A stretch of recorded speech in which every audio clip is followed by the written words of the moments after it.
Assalamualaikum warahmatullahi wabarakatuh. Bismillahirrahmanirrahim.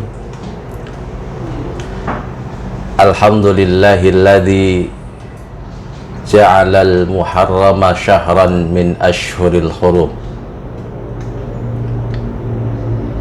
Allahumma salli wa sallim wa barik ala Sayyidina Muhammad wa ala ali Sayyidina Muhammad. Amma ba'd, faqad qala ta'ala fi kitabihil karim.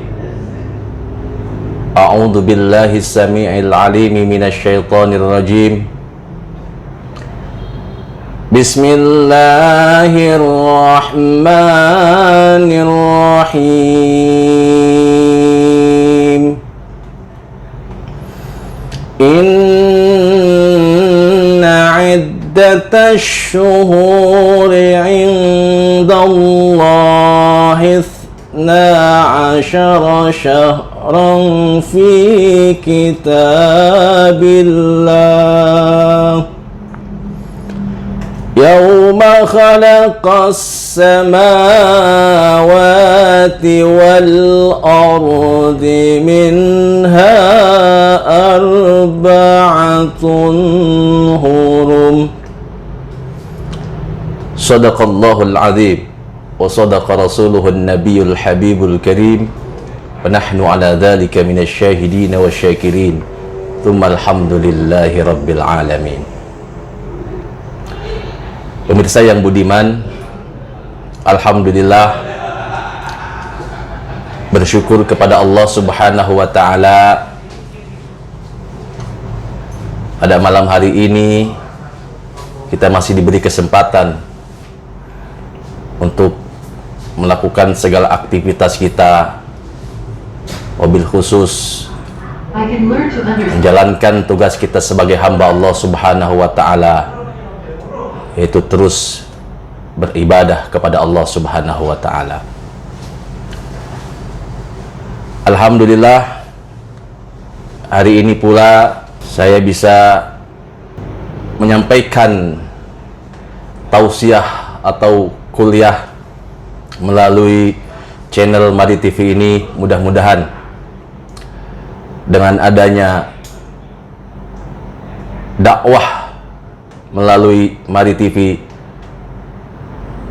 dapat membuat syiar Islam untuk terus berjalan di tengah kondisi bangsa kita saat ini dengan adanya pandemi COVID-19. Pemirsa yang dirahmati Allah Subhanahu wa taala, pada hari ini kita masih berada di pertengahan bulan Muharram, yaitu tahun baru Hijriah 1442 Hijriah, merupakan tahun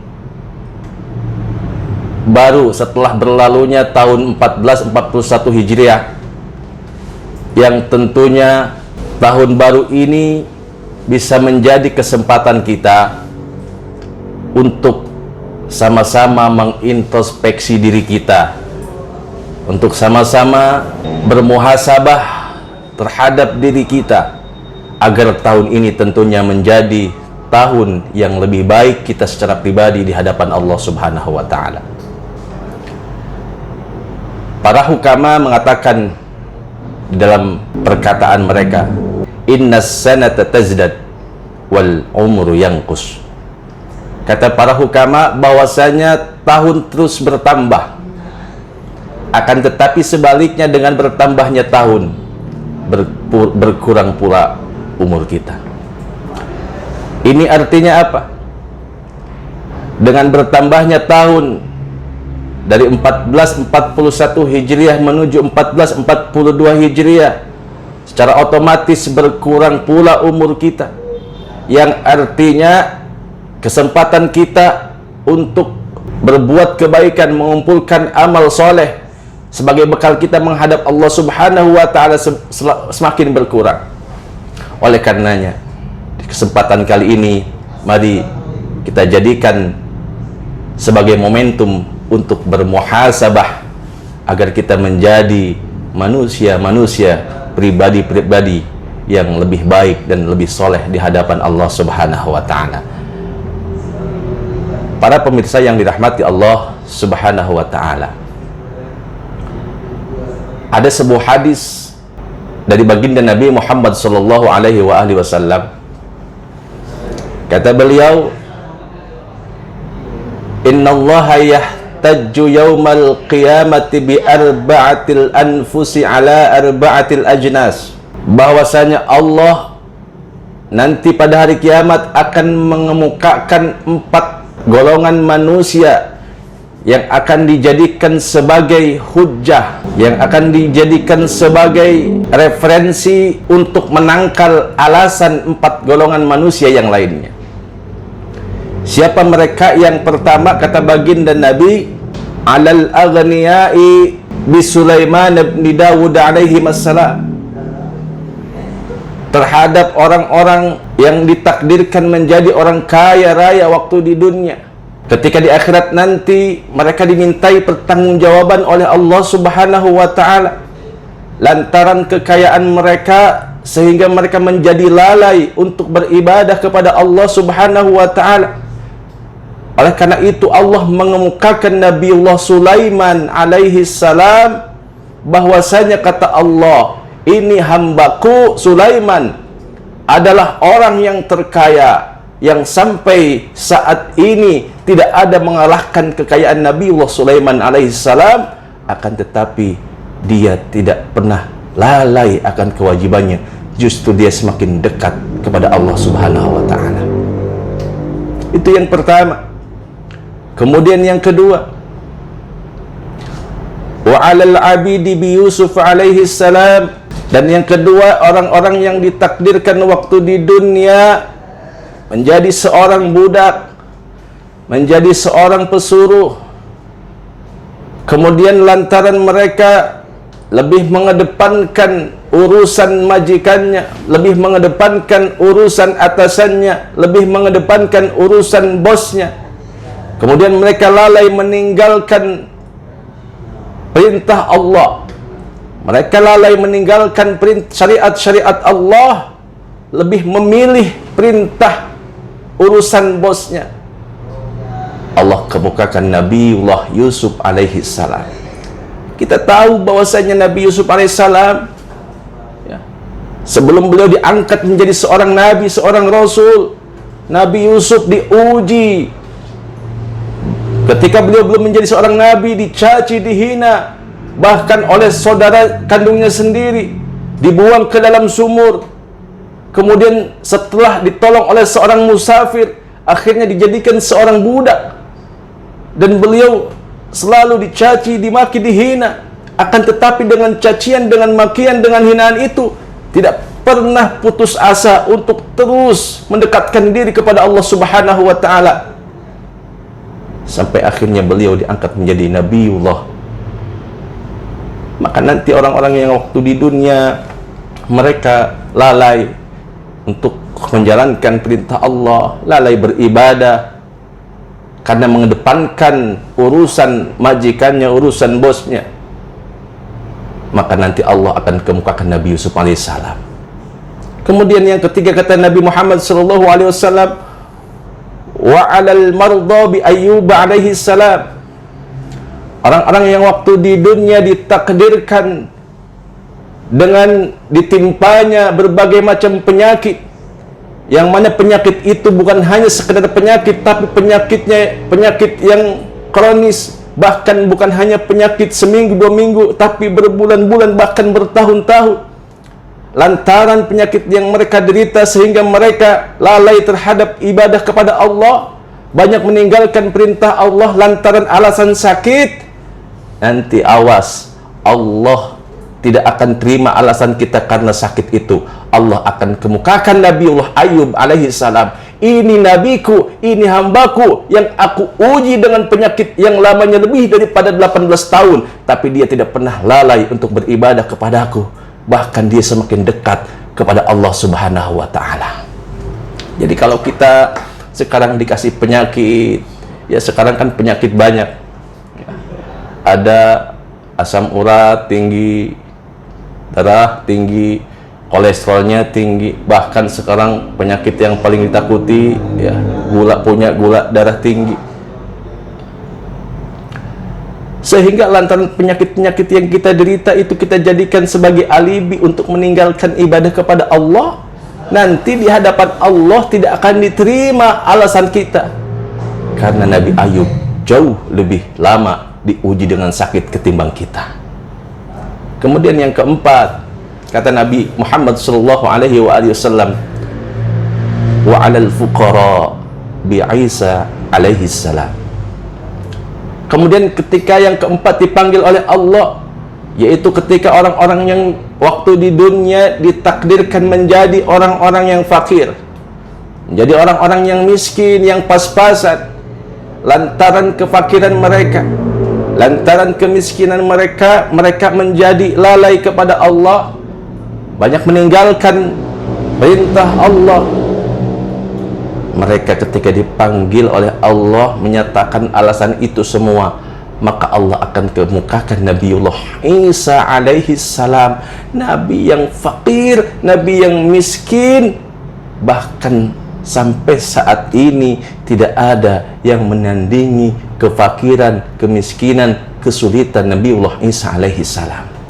Bayangkan seorang Nabi Isa, kita tahu nggak punya istri, nggak punya rumah, bahkan pakaian berpuluh-puluh tahun, hanya memiliki 2 pakaian, baru ganti 10 tahun sekali.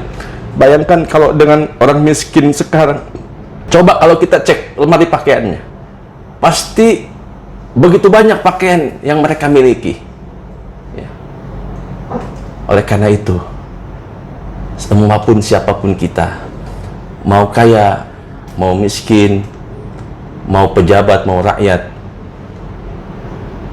mau sakit, mau sehat, tidak ada alasan untuk kita untuk meninggalkan perintah Allah Subhanahu wa ta'ala. Mirsa yang dirahmati Allah Subhanahu wa ta'ala, tentunya hadis ini menggambarkan bahwa nanti di akhirat pada hari kiamat tidak ada celah sedikit pun. Allah tidak memandang siapa kita. Allah tidak akan memandang apakah kita tergolong orang yang kaya atau miskin, atau pejabat atau rakyat biasa. Urusan perintah Allah, urusan ibadah kepada Allah, Allah pukul rata. Oleh karena itu, di kesempatan yang mulia ini, mumpung kita masih berada di bulan Muharram, ya, mumpung kita berada di awal tahun 1442 Hijriah, ini bisa kita jadikan sebagai momentum untuk bermuhasabah, mengintrospeksi diri kita, agar apa yang kita lakukan selama tahun 1441 Hijriah menjadi titik tolak untuk memperbaiki amal ibadah kita di tahun ini, yaitu 1442 Hijriah. Pemirsa yang dirahmati Allah Subhanahu wa ta'ala, akan tetapi tidak gampang untuk menjadi seorang pribadi yang soleh, pribadi yang baik. Dikatakan hijrah atau berpindah dari satu perbuatan yang baik menuju perbuatan yang lebih baik, dari satu perbuatan yang buruk menuju perbuatan yang baik. Perlu ada konsep yang kita tata agar kita mencapai apa yang kita harapkan. Yang pertama, untuk menata kehidupan dalam ketakwaan kita kepada Allah Subhanahu wa ta'ala, yang perlu kita tanamkan adalah yang pertama, muhasabatun nafsi. Yang pertama dengan muhasabah, mengintrospeksi diri kita. Bagaimana selama tahun 1441 Hijriah tatanan kehidupan kita, wabil khusus dalam persoalan ibadah, baik ibadah yang secara pribadi atau langsung hubungannya dengan Allah Subhanahu wa ta'ala, dan juga ibadah-ibadah yang berhubungan dengan sosial ya. Setelah kita introspeksi itu semua, kita tahu, oh ternyata masih banyak kekurangan-kekurangan kita. Kemudian kita, yang kedua, dengan cara munadharah, membuat satu visi ya, bagaimana agar kita mencapai pribadi yang baik, Kita harus tentukan setelah kita punya visi dan punya tujuan.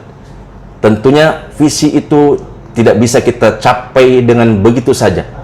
Perlu adanya yang disebut dengan mujahadah, atau yang disebut dengan bersungguh-sungguh. Wa man jahada fina lanahdiyannahum subulana. Dan barang siapa yang bersungguh-sungguh di jalan kami, maka kami akan tunjukkan jalan-jalan kami kepada mereka. Para pemirsa yang dirahmati Allah Subhanahu wa taala, alhamdulillah bulan Muharram ini jangan kita sia-siakan, karena bulan Muharram ini adalah salah satu bulan yang sangat-sangat dimuliakan oleh Allah Subhanahu wa taala. Allah berfirman dalam Al-Qur'an, "Inna iddatash syuhuri indallahi 12 syahran fi kitabillah yauma khalaqas samawati wal ard minha arba'atun hurum." Ya. Ada 4 bulan, tapi Allah tidak jelaskan dalam surat At-Taubah ayat 36 tadi, yang kemudian dijelaskan oleh Nabi dalam hadisnya. Minha arba'atun hurum, thalathun mutawaliyatun, Dzulqa'dah wa Dzulhijjah wa Muharram wa Rajab mudaralladzi baina Jumada wa Sya'ban. Yaitu 3 bulan berturut-turut, bulan Dzulqa'dah, Dzulhijjah dan Muharram, dan yaitu bulan Rajab yang terletak antara Jumadil Akhir dan bulan Sya'ban. Para pemirsa yang dirahmati Allah Subhanahu wa taala, bagaimana kita bisa melakukan di bulan-bulan yang sangat dimuliakan Allah Subhanahu wa taala ini? Fala tadlimu fihinna anfusakum. Allah melarang di bulan yang mulia ini untuk berbuat kezaliman, ya. Zalim kepada diri kita, zalim kepada Allah, dan juga zalim kepada makhluk Allah yang lain. Sehingga para mufassir menafsirkan, barang siapa yang melakukan kezaliman di bulan yang mulia ini, yaitu 4 bulan ini, maka dosanya berlipat ganda ketimbang kita melakukan kesalahan di bulan-bulan lain. Dan juga sebaliknya, ketika kita melakukan satu kebaikan, satu amal soleh di bulan Muharram atau bulan-bulan yang dimuliakan Allah Subhanahu wa taala, maka pahalanya juga dilipat gandakan oleh Allah Subhanahu wa taala. Mudah-mudahan sedikit kuliah ini bisa bermanfaat wabil khusus untuk saya pribadi, ya.